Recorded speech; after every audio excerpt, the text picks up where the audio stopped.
Olá a todos! Hoje estamos na Fama Investimentos aqui para bater uma conversa com o Fábio, que é sócio fundador e gestor do fundo da Fama Investimentos. Oi, Fábio, muito obrigada por nos receber aqui e essa disposição de horário para a gente bater um papinho para os nossos ouvintes. Super obrigado, Gabriela. Um prazer enorme estar aqui com vocês. Então, vamos começar. Fábio, tu podia contar um pouquinho quem tu é, o teu background, a tua formação, como tu veio se interessar pelo mercado, enfim, no final, vir a fundar a Fama Investimentos? Bom, eu não venho do mercado financeiro, eu trabalhava numa empresa de bens de consumo em 1992. Então, na verdade, eu estagiário dessa empresa, Procter Gamble. Eu tinha sempre uma vontade de seguir empresas, empresários, casos de sucesso e etc. E eu encontrei na faculdade e também trabalhava comigo uma outra pessoa que acabou virando um grande amigo e depois cofundador da Fama Investimentos. E a gente começou a fazer muitas conversas juntos e decidimos começar a fazer investimento de maneira super embrionária. A gente conseguiu a confiança de 20 pessoas que trabalhavam com a gente, cada um deu $500, então a gente começou com $10 mil em 1992. Aí, um ano depois, o portfólio foi super bem, obviamente super sorte de principiante, que com 20 anos de idade eu não tinha nenhuma bagagem técnica para suportar o que a gente fazia. Pessoal, com 20 anos acho que vai dominar o mundo, né? Exatamente. E aí, com 21, a gente falou, poxa, isso aqui é muito mais legal do que ficar fazendo projeção de venda de fralda, então vamos sair e montar a Fama. Então, a Fama é de maio de 93. Ai, que bacana. E tu poderia contar um pouquinho pra gente aí o histórico do que aconteceu na Fama, como ela foi se formando e tendo relevância ao longo dos anos, desde 93? Ótima pergunta, porque ao contrário da grande maioria das assets, a gente tem uma origem um pouco distinta. Então, a maioria das assets vem ou de cisão de outras assets, ou de pessoas que já estão no mercado financeiro, ou eventualmente já vem com algum patrocínio de alguma família. A gente não tinha família patrocinando, a gente não veio do mercado financeiro, então a gente não tinha track record nenhum, a gente começou muito pequeno e muito jovem. E, para piorar, numa época em que falar em bolsa era quase um palavrão, né? Então, a gente está falando de 93, quando a inflação era 40% ao mês. Então, era uma loucura.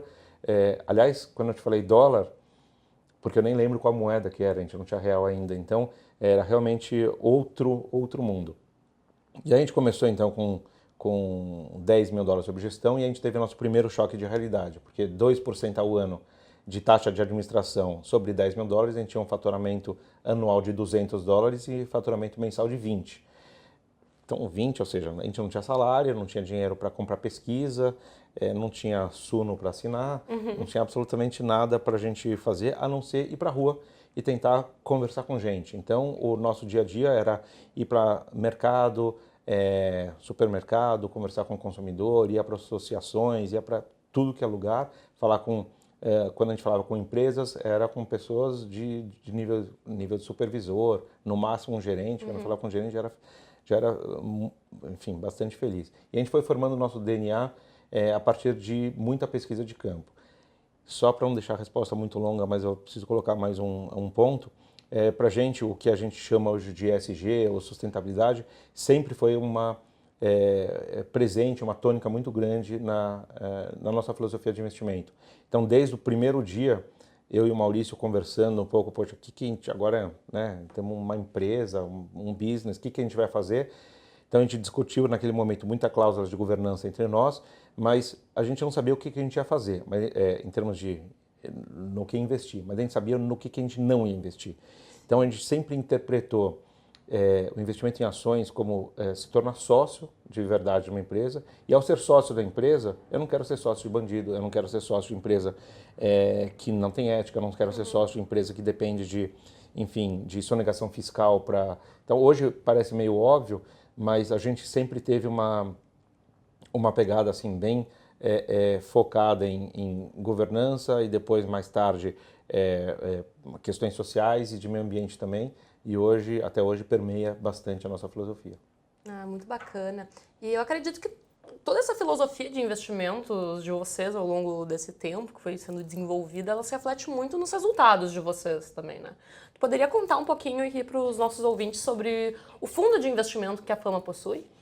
A gente tem um fundo de investimento só, ele é um fundo de ações, bastante monótono no sentido de ele não tem derivativos, ele não faz trading, a gente tem uma carteira de empresas que a gente gosta muito e carrega com visão de longo prazo. Obviamente a gente não tem nenhuma obrigação de carregar as empresas por longo prazo, mas o olhar sobre as companhias de quando a gente vai comprar, ele é um olhar de longo prazo. Então tem empresas na nossa carteira que já estão lá há 15 anos, 13 anos, 10 anos. O que a gente faz é aumentar e diminuir o tamanho da posição. E os resultados têm sido bastante positivos. Então desde a fundação, faz tempo, são 22% ao ano de retorno. Hoje basicamente a gente investe, aliás, a gente investe só no Brasil, mas a grande maioria dos clientes são estrangeiros, então a gente investe sobretudo para fundos de pensão e universidades estrangeiras. Então, é basicamente isso. O nosso ouvinte, às vezes, que está iniciando no mercado, ele pode pensar, 22% ao ano, mas o mercado agora, nesse último ano, deu 30 e poucos, quase 40. Mas, gente, é em média, né? Vale lembrar que teve momentos que a economia estava parecendo que ia pro buraco, a bolsa despencando. A gente passou por Selic de quase 15%, então é bem relevante, sim, pensar assim na constância, no tempo, né? Porque a gente conseguir ter essa constância, esse histórico de muitos anos é muito importante. Fábio, tu podia explicar um pouquinho como é que vocês fazem para tomar as decisões de investimento aqui dentro, as discussões, como é que chega a decidir se vocês vão fazer aquele investimento, vão continuar ou vão desinvestir, porque eu acredito que processos deve ter sido alguma coisa muito vital para vocês conseguirem ter mantido esse comportamento positivo, esses retornos positivos ao longo de tanto tempo. Tá, obrigado pela pergunta, porque eu acho que a gente tem um processo bem inusitado. Então eu leio muito, eu converso com bastante gente e vejo muito processo até fora do Brasil, e não posso nem dizer se o nosso é melhor ou pior, mas é no mínimo diferente. Como que é o nosso processo aqui? A gente entende que quando a gente está fazendo investimento para longo prazo, qual que é o grande risco que a gente tem? O grande risco é a gente perder a capacidade crítica. Então, uma empresa que hoje é maravilhosa, não necessariamente ela vai ser maravilhosa daqui a 5, 10 ou 15 anos.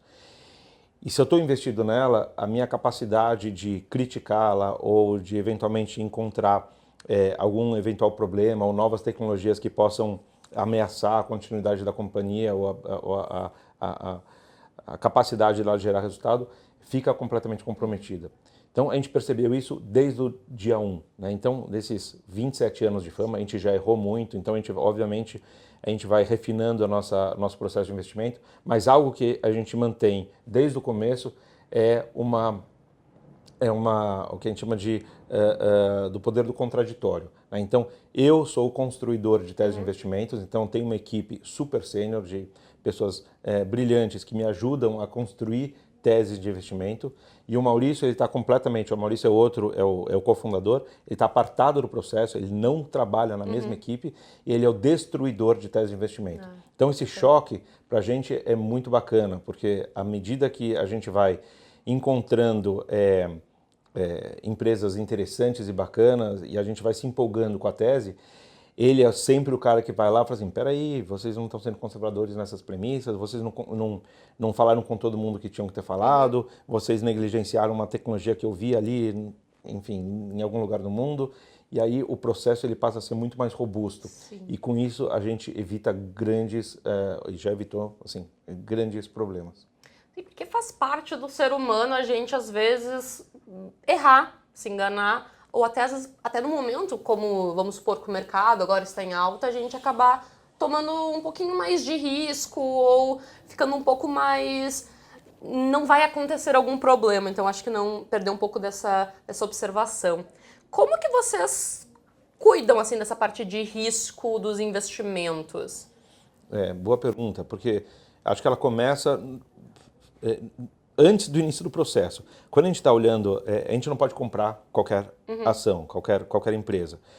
O nosso primeiro filtro é um filtro de ESG, né, falando em português ASG, são fatores ambientais, sociais e de governança. Então, a gente entende o seguinte, empresas que não estão cuidando desses lados, elas tendem a sofrer, a ser empresas mais arriscadas. Então, por exemplo, quem não cuida do meio ambiente eu estou simplificando bastante, mas ela está sujeita eventualmente a passivos ambientais e multas e descontinuidade no processo e eventualmente terem que fazer grandes, vultosos investimentos, como por exemplo aconteceu com a Vale, para retomar a capacidade produtiva e assim sucessivamente.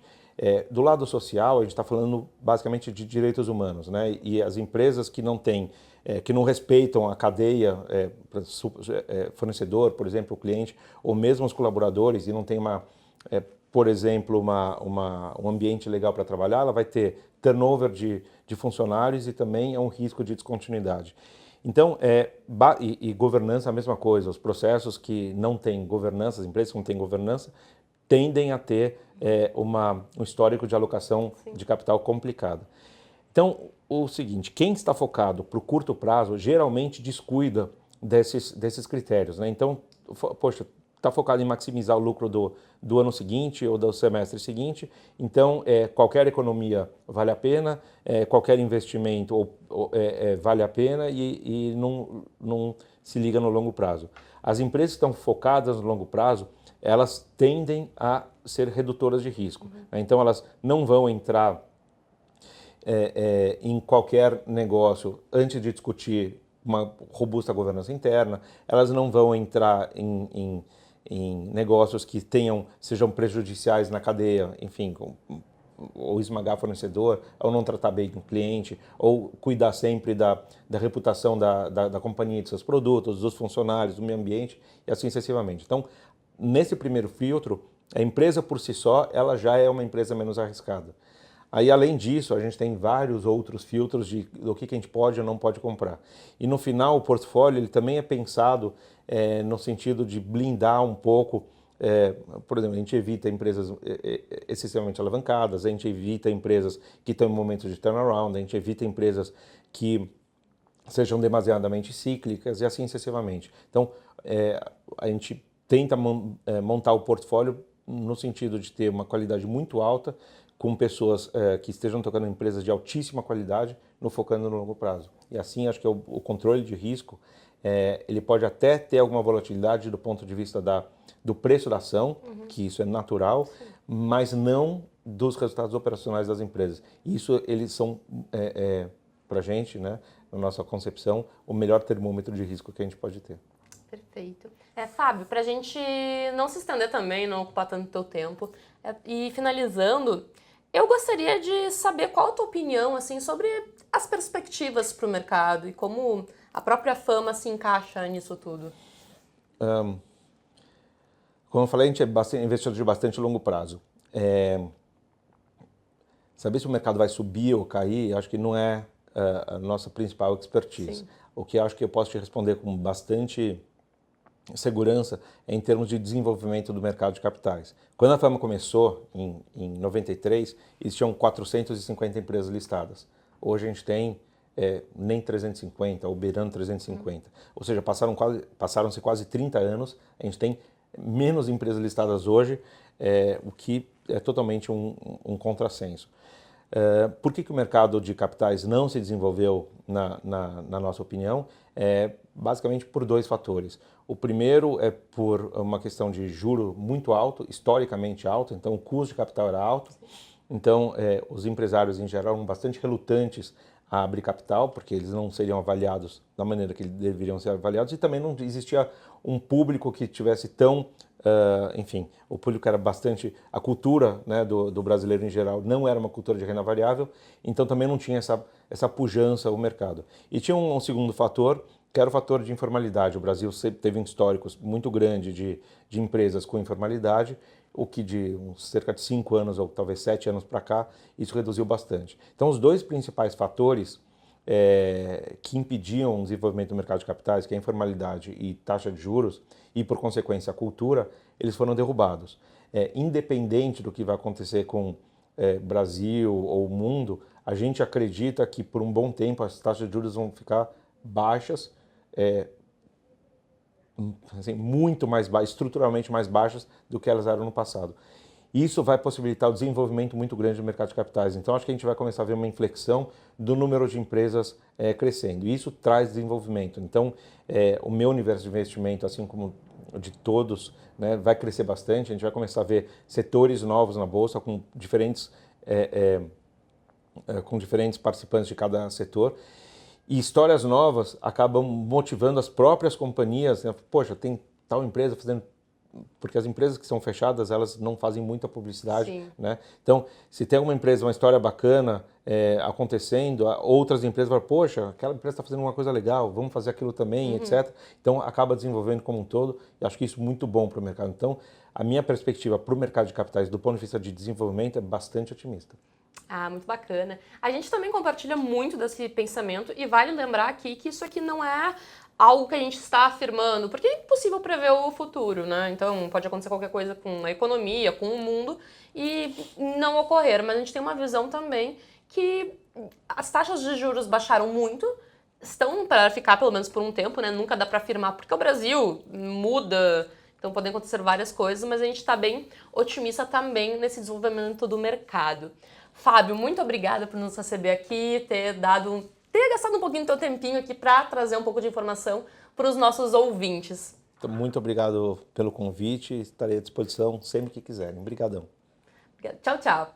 Esse foi um trecho da nossa entrevista com o Fábio, sócio fundador e gestor da Fama Investimentos. Se você tem interesse em assistir a entrevista completa, eu estou te convidando para se tornar um assinante do Suno Fundos de Investimento. O link vai estar aqui embaixo na descrição.